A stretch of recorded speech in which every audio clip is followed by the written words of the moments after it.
Bonsoir à tous, bienvenue sur le plateau Equinox Soir, votre décryptage quotidien de l'actualité de lundi à vendredi 19h 21h, 18h 20h GMT. Une dette colossale estimée à environ 113 milliards de francs CFA au 31 décembre 2018. Un personnel cumulant au mois de juin 2020 soit 4 mois d'arriérés de salaire pour une masse salariale mensuelle d'environ 500 millions de francs CFA.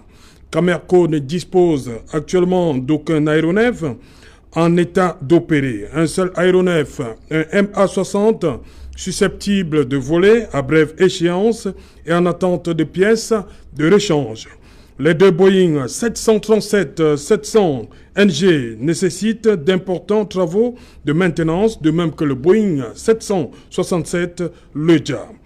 Une entreprise dont l'exploitation est suspendue depuis le 1er avril 2020 du fait de la crise sanitaire et dont la conséquence était la mise en chômage technique du personnel non essentiel pour une durée de 3 mois renouvelable. Une crise sociale qui couvre, à savoir la décision de l'ex-directeur général de licencier pour motif économique 130 personnels sur les 577 que compte Camerco. Mojé Ayem et Jean-Christophe Ella Nguema, voilà votre Camerco. Madame, Monsieur, tout à l'heure à 20h, c'est la grande édition d'information. Tout de suite après le débrief du journal et tout de suite le fait du jour.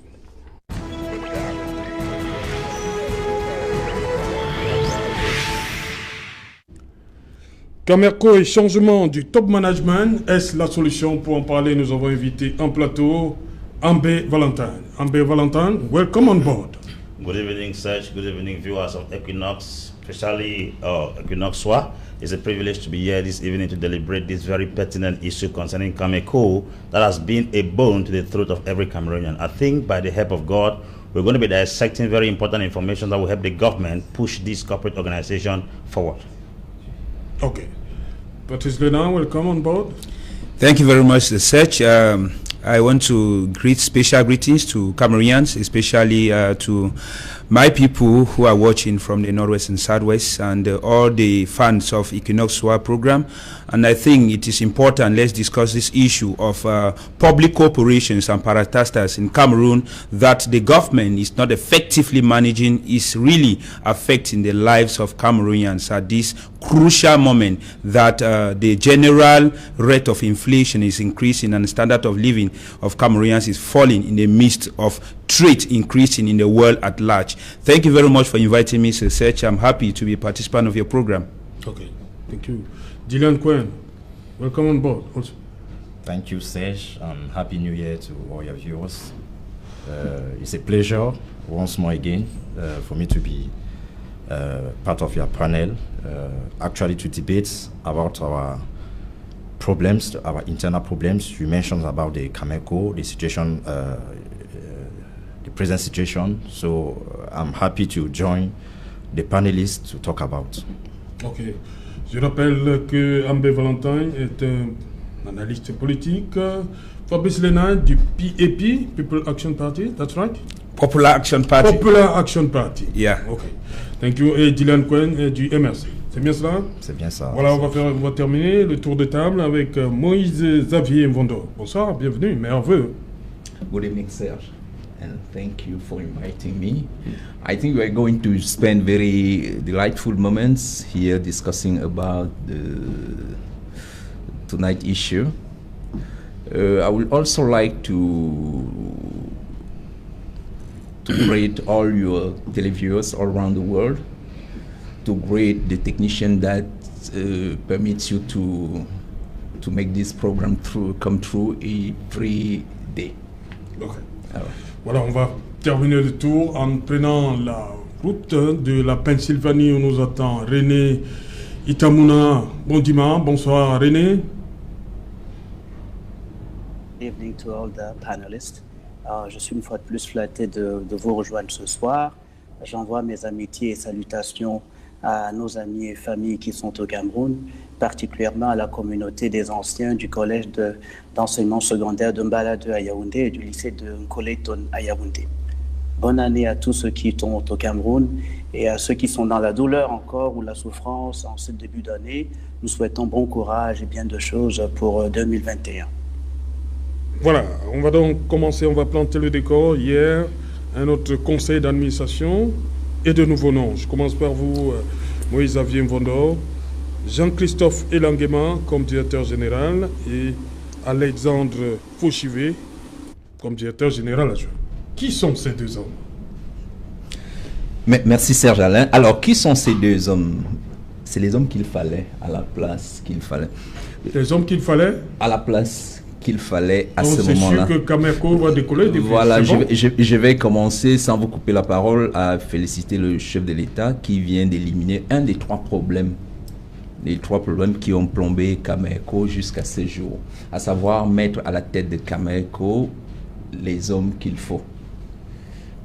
Je ne voudrais pas parler des deux directeurs généraux, je voudrais parler des hommes qui sont derrière ces directeurs généraux. Je voudrais parler du colonel Ella, qui est un passionné du travail bien fait, un haut cadre de l'aviation dans l'armée. Je ne voudrais pas parler, je voudrais pas clôturer sans parler du commandant Fauchivé, que nous connaissons tous aussi, qui est un haut cadre aussi dans l'engineering. C'est un pilote de haut vol, commandant de bord de haut vol. Donc je pense que... C'est pas la première fois qu'un commandant de bord est directeur ou directeur général adjoint de Cameco. C'est pour cela oui, c'est pour cela que je suis tenté de dire le chef de l'État vient d'éliminer un des trois gros problèmes. Cameco, à sa conception initiale, Cameco n'a pas été conçu, n'ayons pas honte de le dire aujourd'hui, Cameco n'a pas été conçu par des professionnels. Nous l'avons décrié depuis l'année 2011.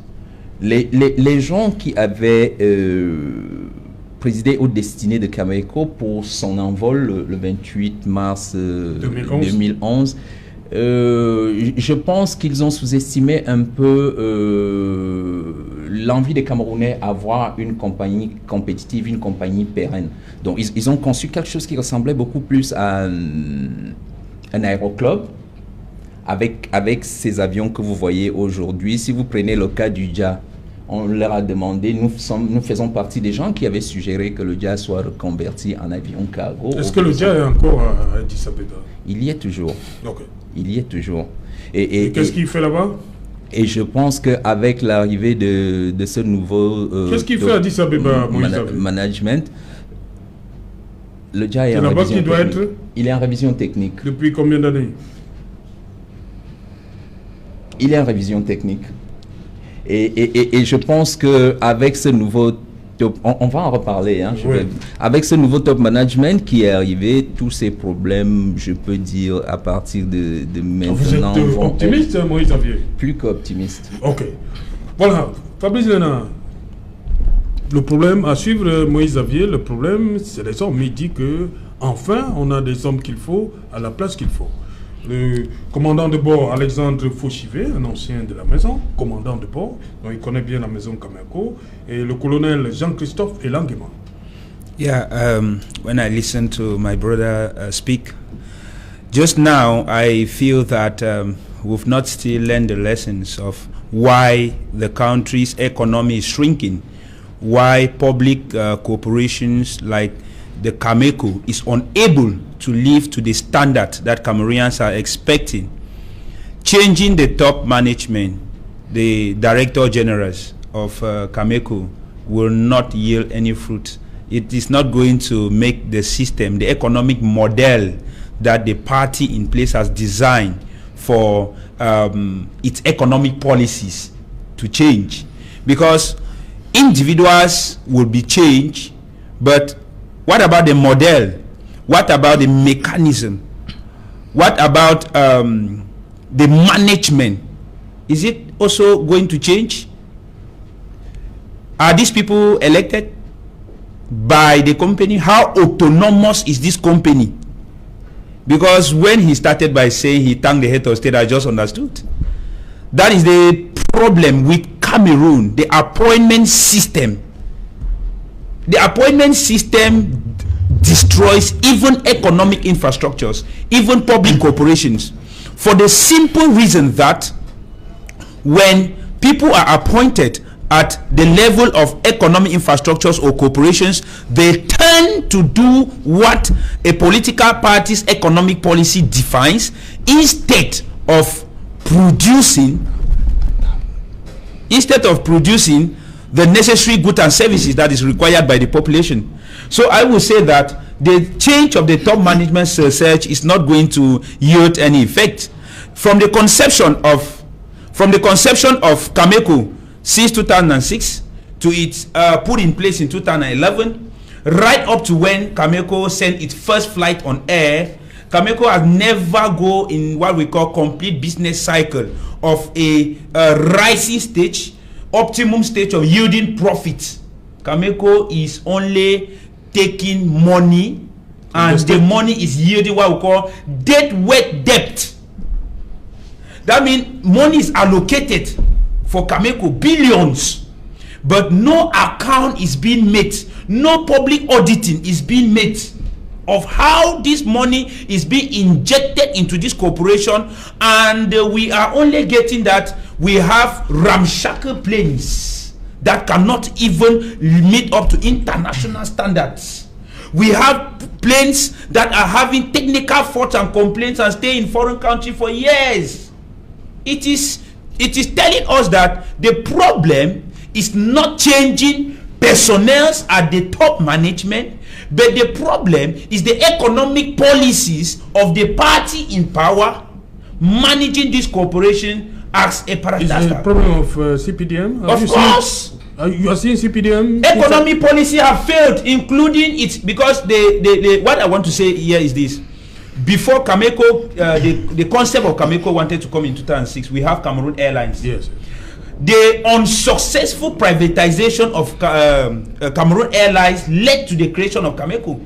And then when it was created, we thought that we have come to the new era of effective management. We thought we have come to the new era where people are going to see something different in terms of air transport in Cameroon, but it is a sham. Air transport is internally, air transport constitutes only 3% of total transport system in Cameroon. In this stage where we are, it means that there is a problem. It is unsuccessful, which means the economic policy of the party in place, CPDM, is a total failure, and that is where the real problem lies. And you also discover that the president is the one nominating, appointing.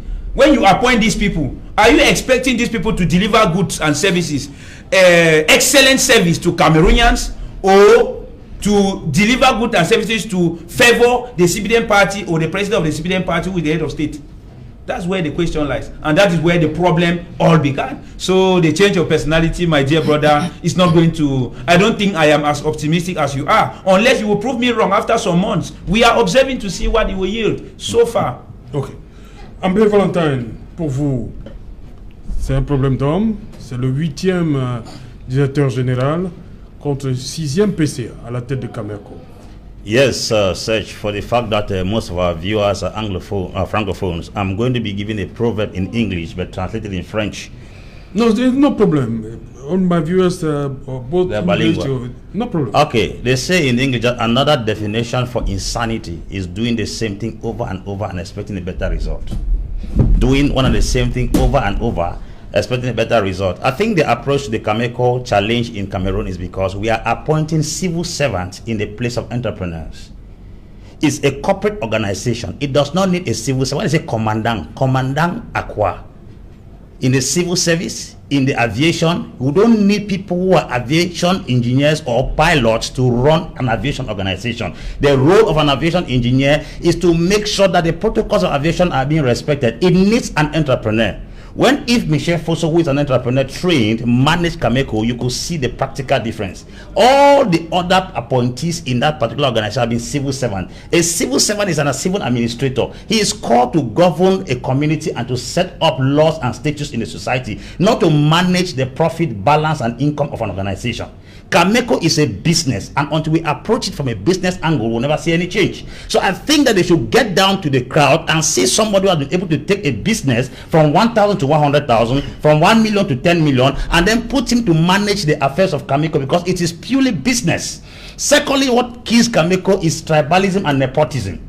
We select people we know. We don't select people who are competent. I'm a business coach and a business consultant. I tell people that you don't sell what you don't do business over what you may sell. You do business over what you must sell. I travel with Cameco, and they call it in Gabon, they call it in Tanzania, they call it in Libreville air peut-être. That is to say, you can catch up with a flight and cannot catch up with a flight. It is one of the most inconsistent aircraft that you cannot catch up with flight. I'm talking like somebody who has flown through Cameco. Now, with all these inconveniences, there are a lot of competitive airlines in Cameroon. We have Askai, we have Rwandair, we have Air France, we have Ethiopian Airlines. Those are Kenyan. Those are all competitive airlines in Cameroon. Now, how come in your own terrain you are being beaten in the business? It shows that poor management is a serious problem, which means that you cannot go to Kenya and beat Kenya Airways. You can't enter Rwanda. Rwanda has not entered into the airline business for long, but Rwanda has almost about 100 planes now on air, which are flying from one nation to another.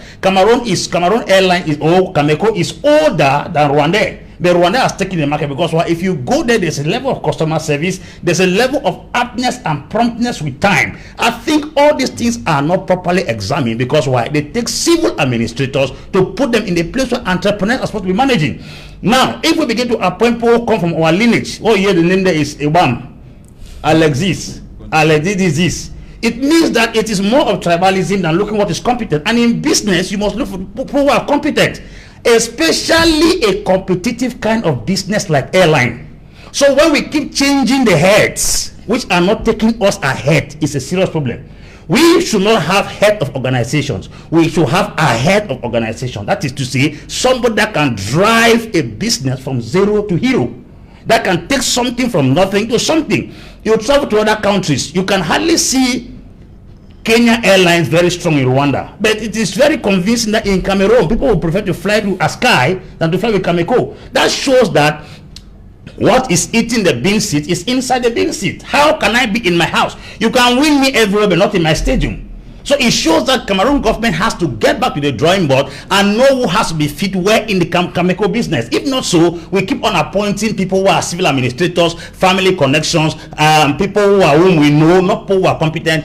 If we don't adjust this standard of operation in Cameco, we are going to be dancing around on the same spot every day. Thirdly, we don't have planes. Quality planes. I have flown with Air France, I've flown with South African Airlines, I've flown with Rwanda Airlines, Askai. If you enter into the plane, there's a level of comfort that you get in business class and economic class. They give you a certain level of attention. You enter, our planes are not properly structured. So I think that all these business techniques put together needs the services of an entrepreneur that knows how to manage the organization, count pilots out, count civil servants out, and get somebody that can get the job done. Ok. Dylan, pour vous, de nouveau à la tête de Cameco, cette fois-ci, il a semblé dire Moïse Xavier que on a enfin mis à la place qu'il faut ces hommes qu'il fallait à la tête de Cameco. Oui, Serge. On a un colonel et on a un commandant de bord, Alexandre Fauchivé. Serge. Qui connaît la maison. Oui, effectivement. Je vais prendre 2 secondes, peut-être pour véhiculer un message à l'endroit de nos concitoyens camerounais. Je m'adresse principalement à certains Camerounais qui, je veux dire volontairement, menacent les militants du MRC parce qu'ils ont choisi une idéologie politique. Et le message que je vais adresser ici, c'est que effectivement, quand on ne connaît pas la loi, il faudrait mieux que les gens, du moins, nul n'est censé ignorer la loi. Nous avons un certain nombre de plaintes au sein de notre parti où les militants se plaignent d'être complètement, je veux dire, maltraités à cause de leur obédience politique. Donc, je veux simplement rappeler à tous ces Camerounais qui s'exercent, ou du moins qui s'évertuent à violer nos lois, qu'ils sachent que le MRC ne va pas rester sans réagir. Okay. Et nous allons utiliser justement les moyens légaux pour poursuivre. Alors, revenons à votre question.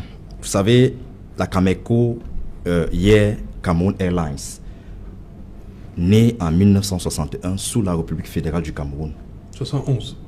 1971, sous la République fédérale du Cameroun, était le signe de la fierté du Cameroun, de la grandeur, de la puissance du Cameroun. Sorti de Air Afrique, alors le président Ahidjo, à son époque, a pris la décision de créer une compagnie aérienne avec justement les moyens camerounais qui a fonctionné pendant un certain nombre de temps jusqu'à ce que naisse aujourd'hui Cameco. Vous savez, vous avez dit tout à l'heure que nous sommes à 7 directeurs généraux. 8 directeurs généraux 6 PCA et 6 PCA. Vous comprendrez que je veux bien corroborer les propos de Ambé Valentin tout à l'heure, mais je veux lui dire, on aura pris le plus grand entrepreneur du monde entier, on lui aurait nommé directeur général. Un échec? Tu aurais été un échec aussi? À Cameco, qui aurait toujours des échecs. Je crois que le problème est ailleurs. Vous savez, les sociétés d'État aujourd'hui sont en réalité à l'image de la gouvernance du Cameroun. Ce n'est pas une question d'incompétence, proprement dite. Ce n'est pas une question de mauvaise volonté, mais c'est une question de politique de gestion. Le président Ahidjo, quand il laisse le pouvoir, on peut faire la comptabilité des entreprises nationales qu'il a laissées. Aujourd'hui, on peut faire des bilans. On va se rendre compte que les politiques globales de gestion ne sont plus adéquats, ne répondent plus à la norme de la compétition. Et forcément, on ne peut que se mettre en marche. J'ai dit, on aura pris Jésus-Christ pour le nommer directeur général à Cameco, que Cameco ne va toujours pas décoller. Alors, il y a une simple leçon que, personnellement, je veux en tirer de ces changements à la tête de Cameco. La simple leçon, c'est que celui qui nomme et en réalité, qui, dans l'évaluation de ses résultats, se rend compte que dans une moyenne d'1 an et demi, il y a remplacement d'un directeur, devrait se poser des questions à lui-même. Et quand il se serait posé des vraies questions, il comprendra que ces politiques ne sont pas en train de marcher pour le Cameroun de façon globale. Cameco est un exemple assez typique pour comprendre le malaise de cette gouvernance. Quand je dis gouvernance, je parle également des politiques publiques en matière de gestion des entreprises. Vous avez soulevé là le népotisme, vous avez soulevé là le tribalisme, qui sont effectivement la corruption à outrance. Nous avons vu un ministre, le ministre Mebengo, ancien ministre des Transports, à son époque, aujourd'hui pensionnaire de la prison centrale de Konengi, voyager carrément dans une, dans une autre compagnie Air France, en classe, en première classe.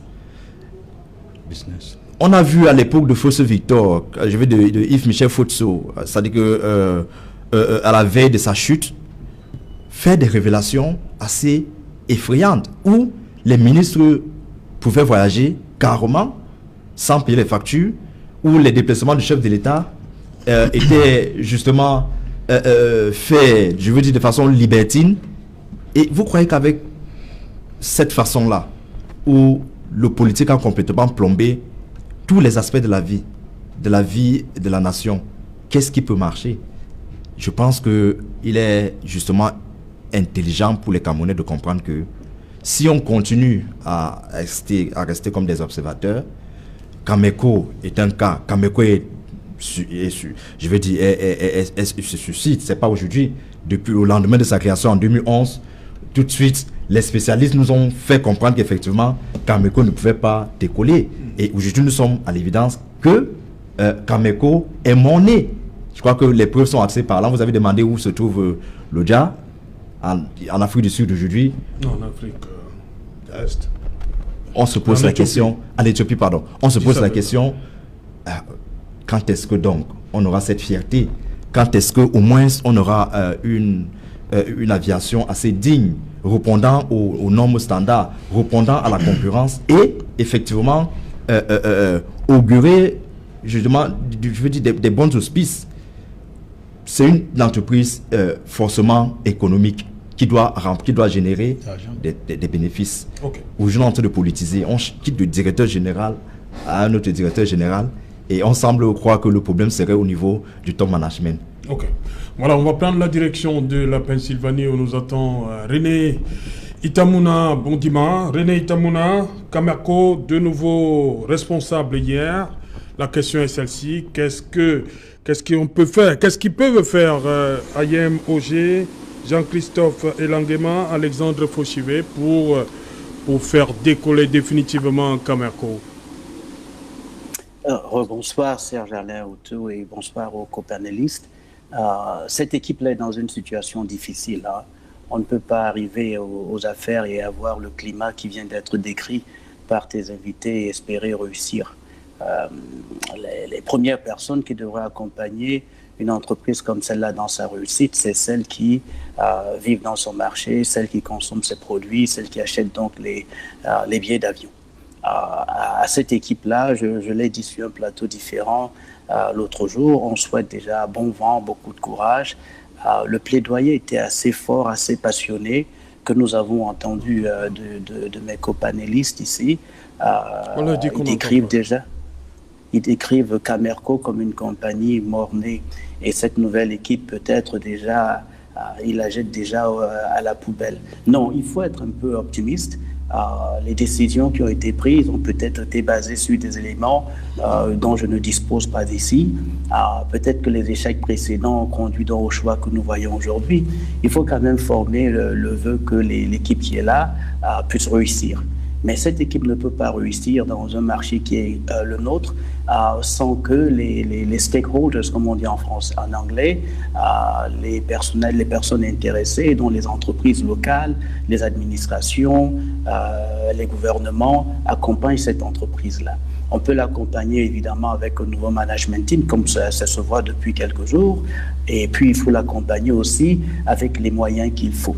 Mais à côté de cela, il faut que les entrepreneurs de l'hôtellerie, du tourisme puissent être intéressés par cette affaire-là, qu'on puisse créer donc des produits qui intéressent les gens qui vivent à Garoua, qui sont dans l'hôtellerie, dans le tourisme, les gens qui sont à Bafoussam, à Bamenda et ailleurs et qui voudraient consommer ou dont les clients auraient besoin de consommer donc les produits Camer, donc les vols de Camer.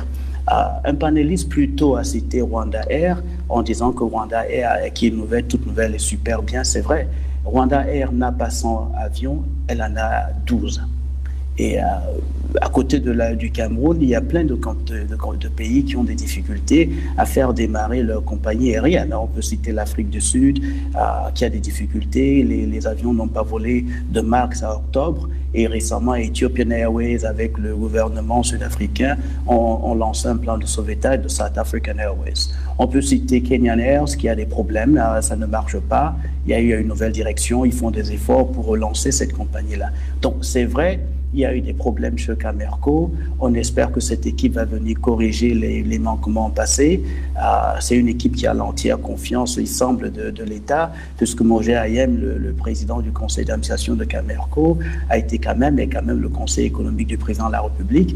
Il a un direct accès au chef de l'État, pourrait donc éventuellement faire jouer les leviers du pouvoir pour faire obtenir l'argent et faciliter les décisions qui seraient favorables à Camerco. Mais à côté de cela, la suggestion que je ferais, je ne pourrais pas battre en brèche les éléments qu'ont proposés des personnes qui voyagent avec Camerco. Si les vols sont en retard, il faudra régler ces problèmes-là. S'il n'y a pas une qualité dans le service, il faudra régler ces problèmes-là. Mais en même temps, il faut se dire que l'équipe qui arrive pourra peut-être, quand c'est nécessaire, trouver l'argent qu'il faudra, prendre rapidement des décisions et que les Camerounais qui sont tout autour, que ce soit les Bayam, Selam et le reste, il faudra les intéresser à cette compagnie aérienne. C'est un fleuron national comme notre équipe nationale. Peut-être qu'il faudrait trouver des produits qui correspondraient aux Camerounais. J'ai dit la dernière fois que tous les pays n'ont pas vocation à avoir une compagnie aérienne. Nous sommes environ 20 quelques millions de citoyens. Le monde et l'économie autour de nous a changé. Hier encore, il y a 30 ans au Cameroun, il y avait 15 à 20 entreprises d'État qui marchaient très bien, que l'on aime à citer ici. Aujourd'hui, l'environnement économique camerounais s'est densifié. À côté des entreprises d'État, il y a de belles entreprises privées camerounaises qui ont montré que les Camerounais individuellement peuvent créer des entreprises, les faire fructifier leurs affaires et faire marcher de très belles entreprises. Donc il faudrait que peut-être ces entreprises, le GICAM et le reste, les universités, les écoles de commerce, regardent un peu comment tous on contribue à faire réussir Camerco, qui est une initiative camerounaise, et à côté de ça d'autres. Moi, je ne peux pas ici souhaiter que Camerco ne réussisse pas. It doesn't make sense for someone like me, for somebody on the panel here that is from Cameroon or lives in Cameroon or wants to travel to Cameroon, to just wish in a way that Camerco will fail. We should be joining hands, of course, in criticizing when it's needed and pointing out the shortfalls of Camerco in the past and seeing how the new management team can contribute to the success of this company. We, Cameroon and other countries similar to Cameroon, require to have airline companies. I'm not sure of that. So the challenges that Camerco is facing today are not just because it's poorly managed, it's also because the environment in which Camerco operates is not that simple. It's fairly complicated to operate a successful companies, no matter the size of the country, no matter the size of the company. And in Cameroon, when someone is appointed in Camerco, it's not just tribalism that is at play. It could happen that people may have a similar background, but everybody would like for their son, their daughter, their neighbors to be hired in Camerco, which is a very, very heavy burden for the management team that often gets candidacy when they don't need them. So at this beginning of a new management team of Camerco, I personally wish them the best. I'm hoping that the shortfalls that have been mentioned earlier, the issue that have been mentioned earlier, will be resolved. I think a Cameroonian in general, including the management team, we have what it takes to manage an airline company and hopefully drive this one to success. But again, my point is that it's 2 points I will say. One, I don't think every country should have an airline company, but if we do have one, let's all do the best and in good faith hope that the management team is able to succeed and that Cameroonians are able to enjoy a good and well-managed airline company. Okay, Patrice Lena d'abord, après Ambé Valentin. Are you listening to René Itamuna? I listened to him with keen attention and I noticed some pertinent issues that he said, which is not correct with the reality. It does not reflect the aspiration of what Cameroonians are expecting from the government or even public corporations. When he says that there is confidence in the new management team and the head has direct access to the president, I begin to ask a question. Direct access, that is the president an entrepreneur? Did he study economics or management of enterprises? No. Because the president is a politician and he is a superhuman who gives instruction for people to follow. We all know in Cameroon that the head of state is not an active president who goes to enterprises to see whether works are done. He is somebody who lives on reports that people work and come and give him. And the new Camerco management team is definitely going to gather some kind of beautiful report in the booklet, come and say, President, this is what is going on. And the president will say, wow, new nomination. They will recycle you here, recycle you there. And we will be turning around the same cycle. We should stop this aspect of believing that any true or genuine proposal will only come from the head of state or people around the head of state. There is this glorification and mystification of people who it is not even their area of competence. People that did not even have the basic knowledge of managing enterprises are seen managing enterprises. Camerco is just an iota. Look at state corporations that were blossoming. Look at CDC. It is a shadow of itself today. Powercam. Look at all the wonderful airports at the beginning of independence. The Tico Airport, the Bisongabang, the Bafut, and all the domestic airport, Garua Marwa. Today, you are leaving Yaoundé to go to other parts of the country. You are forced to use land transport, and that's the reason for the rampant accidents that we are having every day. Simply because other forms of transport which are available, it's not as if they are unavailable. Cameroon is blessed with water, with airways that could be constructed, with railways and everything. But the problem is at the level of, and I still say it, the economic policies of the party in power. They have serious problem with their economic policies. And I will tell you, if you study the last economic forum of 2019 revealing economy policies of African countries, Cameroon is ranking the last in terms of economic policies. That means we have bad economic policies, bad political policies, that it is dragging the country from prosperity back to what? Poverty, misery, underdevelopment, poor infrastructures. In the 21st century, that other countries are advancing, we are moving behind. And then when we see one good building or one good infrastructure that has been successfully put in place, people clap, people begin to say, wow, wow. No! We are supposed to have more than that. Those things are supposed to be enormous. Douala, as the economic capital, is not supposed to be the state where we are seen. This is because Cameroonians have a mindset of being so comfortable with the little they are having and not asking accountability for people who are being nominated. And when these people sit and they are carrying out this kind of outrageous exploitation of the resources of the people, the money of the people, the sweat of the taxpayers. If you are operating a small size business like me, I'm a small economic operator, and you don't pay you understand, they will come and seal the thing. But do they give us account of how this tax is spent? Cameroon is the country where 65% of its public finance income comes from taxation and borrowing. And the borrowing in Cameroon is dead weight. It does not reproduce anything.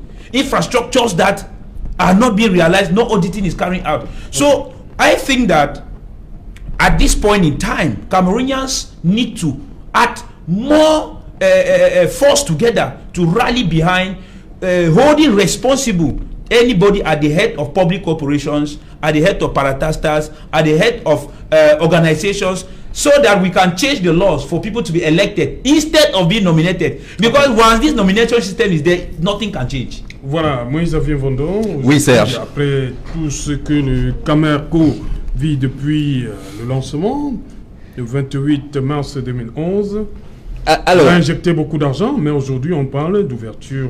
Oui, avant de à 51% à un partenaire stratégique privé. Avant de répondre, je peux même déjà y aller. Oui. Le décret numéro 2006/293 du 11 septembre qui crée Cameco stipule ceci. Soyons corrects, parlons aviation. Je serais perdu si on s'engage dans d'autres. Oui. Parle de la scission, la liquidation et la privatisation. Ça veut dire que ça a été pensé depuis 2006. Dans le décret, oui. Voilà. Tout à l'heure, à l'entame de mon propos, je vous ai dit, le chef de l'État, le président de la République, vient de résoudre un des trois problèmes. Je vous parle en tant qu'expert d'aviation. Je ne tâtonne pas. J'aime bien tout le discours, tout ce que j'entends, c'est Camerounais, nous sommes des Camerounais. Alors, il vient de résoudre trois gros problèmes. Un des trois gros problèmes. Le premier, c'était à qui confier la compagnie. Je pense quand vous allez regarder les CV de ces gens qui sont nommés, ça dit beaucoup. Ethiopian doit son essor aujourd'hui à un colonel de l'armée de l'air. C'est lui qui a remis Ethiopian sur les rails, ce que Ethiopian est aujourd'hui. Je peux vous citer des compagnies que j'ai connues. Afrique qui avait à sa tête un homme en tenue. Elles sont légion, ces compagnies. Le premier problème qui vient d'être résolu, c'est celui des hommes. Les hommes qui vont porter la vision de Cameco, celle de faire de Cameco la compagnie leader de la sous-région. Le deuxième problème, que ceux qui ont conçu Cameco n'avaient pas compris. C'est pour ça que j'ai parlé de mettre en place un aéroclub. Camer, en son temps, Camer, où j'ai travaillé pendant une dizaine d'années aussi, Camer avait un outil imparable, en dehors des subventions d'État, parce que vous pensez aujourd'hui que Camer a survécu en l'air comme ça. Aucune compagnie d'État ne survit comme ça. Air France a des subventions. Toutes les compagnies d'État ont des subventions. Oui. Vous le savez. D'accord. Donc, Camer avait des subventions. Camer avait ce qu'on appelle l'assistance. L'assistance qui, quand le président Biya crée Cameco en 2006, c'est des Camerounais qui prennent aussi l'assistance pour la donner à ADC. L'assistance, c'est quoi? Un avion de Air France qui se pose, qui paye des taxes. L'assistance, le handling, ce que nous appelons le handling dans les termes techniques, oui, ça rentrait dans les caisses de Camer. à l'époque. Je vais vous faire une anecdote. En Afrique de l'Ouest, où j'ai travaillé pendant un bout de temps aussi, des compagnies de handling ont continué de vivre des anciens de Air Afrique qui sont regroupés dans les compagnies d'assistance. On continue de vivre. Cameco n'a pas tout ça. Cameco aujourd'hui n'a pas d'atelier. Vous vous rendez compte, quand il faut rechapper les roues de Cameco, on prend ces roues, on les envoie à Addis Abeba. Vous comprenez? Cameco n'a pas d'outil de travail. Nous l'avons décrié. C'est pour ça que je vous ai dit, ceux qui ont créé Cameco, avec qui nous avons eu des relations, des rapports assez conflictuels, parce que nous leur avons dit ce que vous nous amenez. Vous nous amenez 2737 NG. Ils nous servent à quoi? Ils ne sont pas adaptés à notre exploitation. Le JA, oui, l'État a acheté le JA pour le Cameroun. Le JA devait être transformé en avion cargo. Nous avons fait ces suggestions. Ça n'a pas été fait. Et je vous rassure, donc l'équipe qui est là aujourd'hui sait ce qu'elle a à faire. Je peux vous comprendre, vous parlez politique. Je ne parle pas politique. Je suis d'accord avec tout ce que vous dites. C'est assez édifiant. Mais ça, c'est votre point de vue. C'est des points de vue de politique. Je vous parle en tant que technicien. Je vous dis, quand on a pris ces gens qui sont à la tête de Cameco aujourd'hui, qui connaissent l'aviation, le DG, il a une vingtaine d'années dans l'aviation. Le DGA, pareil. Donc, c'est des gens qui comprennent ce que c'est que l'aviation. Alors, quelqu'un m'a dit tout à l'heure, les ministres, M. Fotso, avec qui j'ai travaillé de façon très rapprochée, les ministres ne payent pas de facture. Je voudrais vous dire, dans le transport aérien, le contrat qui lie le passager au transporteur, ça c'est la convention de Chicago qui le dit. Le contrat qui vous lie, c'est le billet. Et le billet, c'est-à-dire une fois que vous achetez votre billet, le transporteur est tenu de vous prendre d'un point A à un point B en toute sécurité. N'oubliez pas que lors de l'achat du billet, vous déclenchez aussi le processus d'assurance en cas d'incident. Alors, personne ne peut embarquer dans un aéronef au Cameroun sans billet.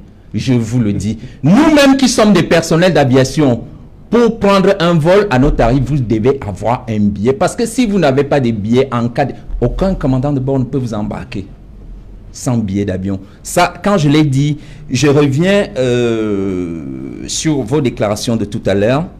Donc, on ne peut pas parler de privatisation de Camer, ni de Cameco. Camer n'a jamais été privatisé. Camer a fonctionné dans son temps avec tous les problèmes que nous connaissons. Vous, peut-être, vous ne les connaissez pas, mais nous les connaissons. Parce que Camer, par moment, est arrivé à des aéroports, à des endroits où il fallait du carburant. Et je ne vous dis pas comment on faisait pour le faire. Camer n'a pas toujours été je ne sais pas, c'est ce que vous présentez aujourd'hui, oui. Okay. Camer... Merci Xavier, on va revenir après le jour. D'accord. C'est promis. Elle est déjà là, Juliane Berthe Bissaï. Bonsoir, au menu ce soir. Bonsoir Serge Alotou, bonsoir aux téléspectateurs d'Equinox Télévision. Au menu de ce 20h, les sécessionnistes ont décidé de faire parler d'eux en ce début d'année 2021. À 48 heures après la tuerie inaugurale de Momo dans le nord-ouest Cameroun, il frappe la région frontalière de l'ouest, causant la mort de 4 militaires et 2 civils au poste de contrôle mixte de la localité de Batchoua, c'est dans le département des Bamboutos. Et toujours dans ce journal, la Direction générale à la Sûreté nationale tente de calmer la colère des Camerounais, dépités d'attendre sans fin la délivrance de leurs pièces d'identité. La DGSN annonce une production en masse de 10 000, voire 15 000 cartes nationales d'identité par jour. C'était au cours d'un point de presse tenu ce jour à Yaoundé. Vous écouterez le secrétaire général de la DGSN dans le 20h, Serge Alotou. Voilà, madame, monsieur, c'est donc l'essentiel du journal qui vous sera présenté par Juliane Berthe Bissaï dans un instant. Quant à nous, on vous retrouve après ce journal pour Equinox Soir, deuxième partie. Ce sera le temps du débrief. Après la pub, ce sera donc le 20h de JBB, Juliane Berthe Bissaï. If you suspect you may have a coronavirus infection, please call your healthcare provider in advance and let them know you are coming. This can help them be prepared.